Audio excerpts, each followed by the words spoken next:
الحمد لله وحده والصلاة والسلام على من لا نبي بعد وبعد. السلام عليكم ورحمة الله وبركاته. Mga minamahal kong magulang, kapatid sa pananampalatayang Islam, purihin natin nag-iisang Diyos na tagapaglikha. Alhamdulillah. At alhamdulillah, binigyan tayo ng pagkakataon na magkasama-sama at may sagawa natin ang ating mga obligasyon bilang mga mananampalataya, bilang mga Muslim, ay walang iba kundi ang salah.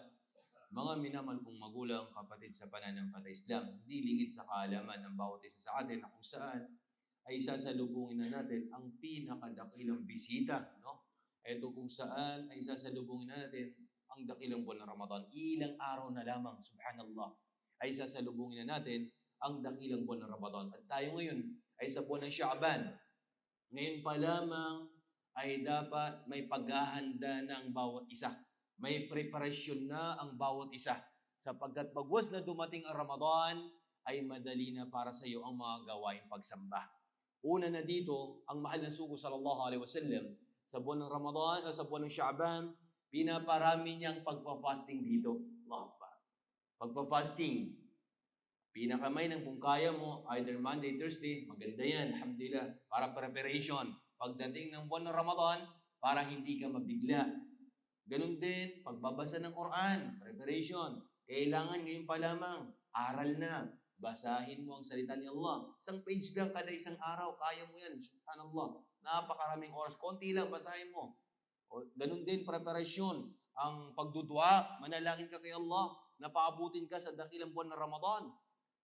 Ganun din ang mga sahaba, ang mga salafus salih, nagdudua sila. Na kung saan abutan sila ng dakilang buwan ng Ramadan. Ganun din, preparasyon ng pagbabalik kay Allah. Ito ng pagkakataon para linisin ang puso sa lahat ng mga sakit nito, anumang galit nito, pag-inggit, lahat ng sakit nito. Ito ng pagkakataon para malinis natin ang mga bagay na yun. Sapagkat pagdating ng buwan ng dakilang buwan ng Ramadan, ay madali na para sa ating mga gawaing pagsamba. At ganun din ang pagdidikir, pagdudua, at higit sa lahat, ganun din ang pag-aaral ngayon. Ang pagpa-fasting, ano bang manakakasira sa fasting? Kailangan may alam tayo bilang Muslim. Alam natin ang mga bagay na yan. Ano nakakasira? Ano mga sunnah na pwede kong gawin sa buwan ng Ramadan? Dapat malaman natin ang mga bagay na yan. Ngayon pa lamang, dapat handa na tayo, mga kapatid, mga magulang sa pananampalatayang Islam. Ihanda natin ang ating mga sarili, ang ating mga puso't isipan. Ihanda natin sa mga gawaing pagsamba sa buwan na ito, sa buwan ng Sha'ban. At dalangin ko kay dakilang tagapaglikha, o dalangin ko sa dakilang tagapaglikha, nawa ay paabutin tayo sa dakilang buwan ng Ramadan na malulusog sa ng ating mga mahal sa buhay at ilayo nawa tayo sa anumang kapahamakan dito sa mundo hanggang sa kabilang buhay. Maraming salamat hanggang dito na lamang.